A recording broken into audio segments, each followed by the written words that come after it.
We're in the Music City Center, and we just watched a panel on saving RCA Studio A. So we're going to talk with some of the panelists here in just a second.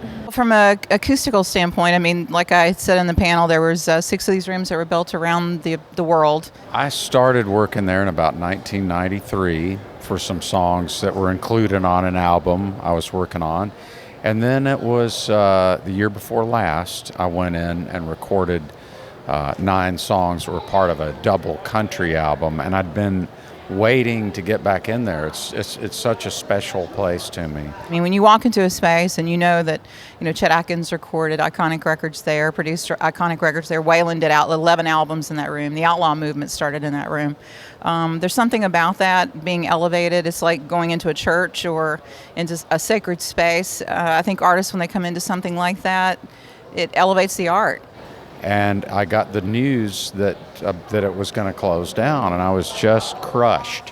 One of the most important things we needed to do was to get the word out that this thing was being threatened.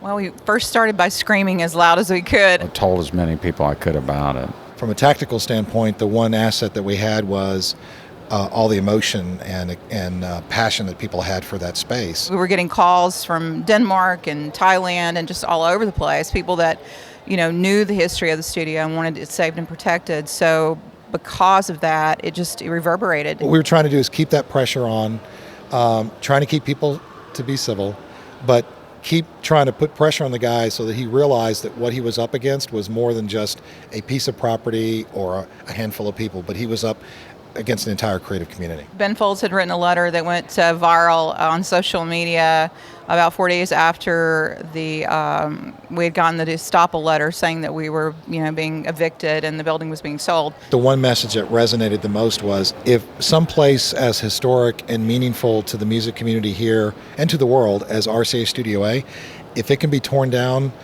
overnight, then nothing is sacred in this town, and nothing sacred really in the music industry. I mean, it was a long, hard-fought fight. We were very fortunate in that Aubrey Preston and Chuck Elkin and Mike Curb stepped in and were able, in the 11th hour, to buy the building. It's now placed in a trust. It'll be protected long after I'm gone. Thank goodness these folks pulled it off and got it together. It's really a miracle that they saved it. After the building was saved, we didn't want to lose all that energy and passion and emotion about it.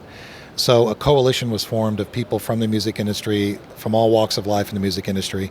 It's the first time we've ever had a collective voice to represent the music industry here in Nashville, so it's called the Music Industry Coalition.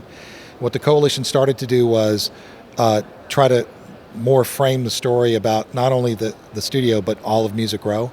So through education, through research, and getting the neighborhood group connected is what we see as a way to kind of preserve what's left. There is a website for the musicindustrycoalition.com, but if you go to Facebook and look up Music Industry Coalition, you'll see kind of the ongoing stuff about the research and what we're trying to do to help the neighborhood. Thank you for watching. My name is Alyssa J.C. We'll see you on the next one.